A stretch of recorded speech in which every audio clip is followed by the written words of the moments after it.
Olá, pessoal, tudo bem? Tudo bom com vocês? Espero que sim. Vamos lá para mais um estudo nosso do Livro dos Espíritos, continuando aqui nosso segmento, né? E antes vamos fazer a nossa prece, nossa conexão. Vamos pegar nossos copinhos, garrafas, colocar do nosso lado com água e pedir para a espiritualidade ajudar nessa magnetização. Então vamos lá. Guias amigos, mentores da Casa do Coração, pedimos auxílio nesse momento de estudo, para que a nossa mente seja clareada, um pouquinho de conhecimento entre em nossas cabeças. Pedimos proteção para nossa casa, nossa família, nossos queridos. Que a luz entre por todos os cômodos do nosso lar e atravesse pelos nossos pensamentos, chegando nas pessoas que a gente lembrar, que a gente puder emanar toda essa energia. Pedimos ainda pela nossa água uma magnetização com fluidos benéficos que favoreçam a nossa mente, o nosso corpo e o nosso espírito. Graças a Deus, graças a Deus, graças a Deus. Vamos lá então, né, dar continuidade aqui ao nosso estudo, né? Semana passada a gente parou aqui na escala espírita, né? A gente está na segunda parte do livro dos Espíritos, ainda no capítulo 1. E a escala espírita, ela traz assim uma divisão, né, que a espiritualidade faz para poder explicar para a gente as diferenças entre os níveis da espiritualidade, né, entre essa hierarquia entre os espíritos, né? Então eles colocam ali na escala espírita 3 níveis, né, que são os espíritos inferiores, imperfeitos, os espíritos bons e os espíritos puros, né? Semana passada a gente falou dos imperfeitos, né? Aqueles que gostam de perturbar a gente, de intuir para o mal, aqueles que não estão no caminho da luz, né? Falamos sobre espíritos neutros também, que não vão nem para um lado nem para o outro e ficam ali vagando, às vezes se aproveitam de um vício da gente, né, e colam na gente por conta de um vício do álcool, do cigarro ou de drogas. Falamos de espíritos batedores ou perturbadores, né, que às vezes fazem barulhos para chamar atenção, que querem se comunicar, mas não sabem como, então usam de fenômenos físicos e tudo. E hoje a gente vai falar da ordem dos bons espíritos, né? Será que a gente já está com um pezinho lá? Então vamos falar um pouquinho sobre os bons espíritos. E nessa faixa dos bons espíritos também tem uma divisão, né? Também tem as inclinações diferentes de cada um deles, e é isso que a gente vai ver aqui, né? Eles falam sobre espíritos benévolos, sábios, os de sabedoria, os superiores, né? Então, vamos ver como é que é isso. Mas uma característica geral aqui dos bons espíritos é a predominância do espírito sobre a matéria.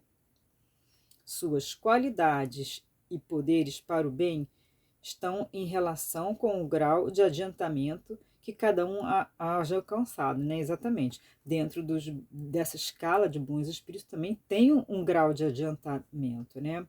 O desejo, o que eles têm de característica principal é o desejo no bem e a predominância do espírito sobre a matéria. Bem, então, né, esses espíritos da faixa dos bons, eles têm as características diferentes, né? Uns são voltados mais para o desenvolvimento moral, mais benevolentes, outros são voltados para o desenvolvimento intelectual, para a ciência. Cada um tem a sua característica. E conforme eles vão se elevando, eles conseguem unir todas essas características, né? Os mais adiantados reúnem todas essas qualidades morais e intelectuais. Eles não estão completamente desmaterializados, conservam ainda, mais ou menos, de acordo com a evolução deles, características da existência corporal, na maneira de falar, nos seus hábitos, na forma como eles se apresentam, né? Então, eles ainda estão ligados, de certa forma, à matéria. Compreendem Deus e o infinito e já gozam da felicidade dos bons. São felizes pelo bem que fazem e pelo mal que impedem.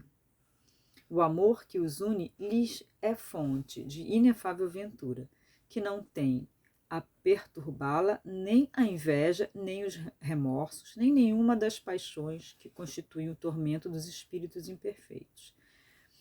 Mas, entretanto, eles ainda têm que passar por provas, eles ainda reencarnam, né, para poder atingir a perfeição. Ainda são espíritos que encarnam. Eles, enquanto na espiritualidade, né, são aqueles que suscitam bons pensamentos, desviam a gente do caminho do mal, estão sempre inspirando a gente para o bem. Quando encarnados, são bondosos e benevolentes com os seus semelhantes. Não os movem orgulho, nem egoísmo, nem ambição. Não experimentam ódio, rancor, inveja, né? Então, eles não têm, já superaram isso. Bem, então, dentro dessa ordem, né, dos bons espíritos, a gente tem as divisões, né? E a gente vai falar primeiro divisões assim, de acordo com suas tendências, e eu vou falar primeiro dos espíritos benévolos, né? Que são aqueles que têm a qualidade moral na frente do intelectual, né? E eles progrediram mais moralmente do que intelectualmente. Eles colocam o bem na frente de tudo, são muito bondosos, agem com o coração e menos com o raciocínio, né? São inclinados mais para tem essa tendência de serem mais bondosos e deixam um pouquinho a razão de lado. Então, eles têm o desenvolvimento moral mais forte do que o intelectual. Na faixa etária que eles estão, tá? Tá todo mundo caminhando para uma evolução, né? Depois tem os sábios. Os sábios já é o que eles dizem um pouco contrário. Eles trabalham mais a intelectualidade e são mais rígidos no coração, no sentimento. Mas isso, gente, é um nível de tudo espírito bom, tá? Quando eles dizem menos bom, é bem diferente do que a gente está imaginando. Então, eles se distinguem pela amplitude de seus conhecimentos, preocupam-se menos com as questões morais do que com as de natureza científica, para as quais eles têm mais aptidão. Mas eles encaram a ciência do ponto de vista da sua utilidade e jamais dominados por qualquer paixões próprias dos espíritos imperfeitos. Quer dizer, esses não estão lá maquinando cientificamente, com pensamentos belicosos para trabalhar em favor de guerra, nada disso, né? Eles têm a característica do intelectual mais desenvolvido, mas a moral deles em relação ao intelectual está um pouco para trás, mas é bem mais acima do que a gente possa entender aqui no nosso plano, né? Que a gente fala que ele é desenvolvido intelectualmente, mas aí está trabalhando a serviço de coisas que vão, de repente, não favorecer a humanidade, tá? Esses daqui não estão mais nesse patamar. Então, os sábios colocam a intelectualidade um pouco na frente da moral. E tem os espíritos de sabedoria. Engraçado que essa divisão aqui, né, como a gente pode ver, os espíritos sábios e os espíritos de sabedoria. Que diferença tem isso, né? Mas assim, aí a gente lembra, né, quando Kardec fala e a espiritualidade responde, de que é difícil às vezes, com palavras, né, eles traduzirem para a gente, explicarem para a gente, por causa da nossa limitação de vocabulário, de entendimento. Então, o que divide aqui os espíritos sábios dos de sabedoria é que esses de sabedoria estão um pouco mais acima, né? As qualidades morais já são mais elevadas e as intelectuais também. Então eles conseguem unir a moral e o intelectual, tá? Estão um pouquinho mais acima. Sem possuírem ilimitados conhecimentos, são dotados de uma capacidade intelectual que lhes faculta juízo reto sobre o homem e as coisas. Bem, então esses, os de sabedoria, então, eles já agregam a intelectualidade com a moral, né? Então eles já são mais elevados. E tem os espíritos superiores. Esses em si reúnem a ciência, a sabedoria e a bondade. Quer dizer, já reúnem tudo isso junto. Da linguagem que empregam, se exala sempre a benevolência. É uma linguagem invariavelmente digna, elevada e muitas vezes sublime. Sua superioridade os torna mais aptos do que os outros a nos darem noções exatas sobre as coisas do mundo incorpóreo, dentro dos limites do que é permitido a um homem saber. Comunicam-se completamente com os que procuram de boa fé a verdade e cuja alma já está bastante desprendida das ligações terrenas para compreendê-la. Afastam-se, porém, daqueles a quem só a curiosidade os impele, ou porque influência da matéria fogem à prática do bem. Quer dizer, são aqueles espíritos mais elevados, que eles não vêm aqui para brincadeira, não vão se aproximar de quem está só com curiosidade, querendo saber qual é o futuro, qual é o número que vai sair na Mega Sena, né? São espíritos que a frequência deles não é para qualquer um. E quando, por exceção, encarnam na Terra, é para cumprir missão de progresso. E então nos oferecem o tipo da perfeição a que a humanidade pode aspirar nesse mundo, né? Eu imagino, né, que aqui, nesses espíritos superiores, né, possam estar esses guias, mentores maravilhosos que trazem as mensagens para a gente, né? Guias que falam através do Chico, através do Divaldo, né? Joana de Ângeles, Emmanuel, André Luiz, né? São espíritos que vêm trazendo para a gente ajuda, né? Euzinha, imagino que eles façam parte dessa camada de espíritos superiores, né? E, gente, aí depois, esses são os bons espíritos. E depois dos bons espíritos vêm os espíritos da primeira ordem, que são os espíritos puros.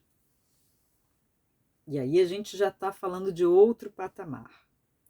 As características gerais dos espíritos puros: nenhuma influência da matéria, superioridade intelectual e moral absoluta com relação aos espíritos das outras ordens. Essa é uma classe única, aí não tem divisão. Chegou lá no puro, aqui no nosso livro, eles estão dando um apanhado geral do que é um espírito puro. Os espíritos que a compõem percorreram todos os graus da escala e se despojaram de todas as impurezas da matéria, tendo alcançado a soma da perfeição de que é suscetível a criatura, não tem mais que sofrer provas, nem expiações, não estando mais sujeitos à reencarnação. Quer dizer, eles não precisam mais reencarnar. Gozam de inalterável felicidade porque não se acham submetidos a necessidades nem a vicissitudes da vida material. Quer dizer, tão longe, né, gente? Essa felicidade, porém, não é a da ociosidade, monótona, a transcorrer em perpétua contemplação. Quer dizer, eles não estão sentados lá na nuvem, né, tomando água de coco. Eles estão trabalhando de uma forma que a gente não alcança ainda o entendimento. Eles são os mensageiros e os ministros de Deus, cujas ordens executam para a manutenção da harmonia universal. Comandam a todos os espíritos que lhes são inferiores, auxiliam-nos na obra de seu aperfeiçoamento e lhes designam as suas missões. Assistir os homens nas suas aflições, concitá-los ao bem ou à expiação das suas faltas, que o conservam distanciados da suprema felicidade. Constitui para eles uma ocupação gratíssima. Quer dizer, eles se ocupam em nos ajudar. São designados, às vezes, pelo nome de anjos, arcanjos ou serafins. Podem os homens pôr-se em comunicação com eles, mas extremamente presunçoso seria aquele que pretendesse tê-los constantemente às suas ordens. Quer dizer, eles não estão em ligação direta conosco, né? A gente acessa eles através de intermediários. Eu imagino aqui, gente, que a gente esteja falando de espíritos do quilate de Jesus, espírito puro, né? Que comanda uma ordem planetária, né? Que comanda, tem a sabedoria de comandar e da criação assim desse planeta. Eu imagino, raciocinando nesse sentido, que nesse nível de Jesus devem haver outros espíritos. Aí eu convido vocês para raciocinarem, né? Se tudo é uma escala evolutiva, Jesus é o nosso mentor aqui desse planeta, deve haver outros governadores para os outros planetas, deve haver um governador acima deles que rege o nosso sistema solar e que toma conta de todos os planetas. Deve haver um da Via Láctea, né? Eu penso que deve ser assim sucessivamente, né? Uma escala de não sei se a gente chama de espírito, aí já não sei mais qual é o nome, mas uma escala de grandeza, de uma hierarquia que vai organizando esse universo, né? É bem interessante pensar dessa forma. Bem, gente, já falei muito, o meu tempo já se esgotou, então é isso. A gente falou aqui sobre espíritos imperfeitos, sobre os espíritos, bons espíritos e sobre os espíritos puros, né? E a gente fica com essa divisão na nossa cabeça para entender mais ou menos essa evolução.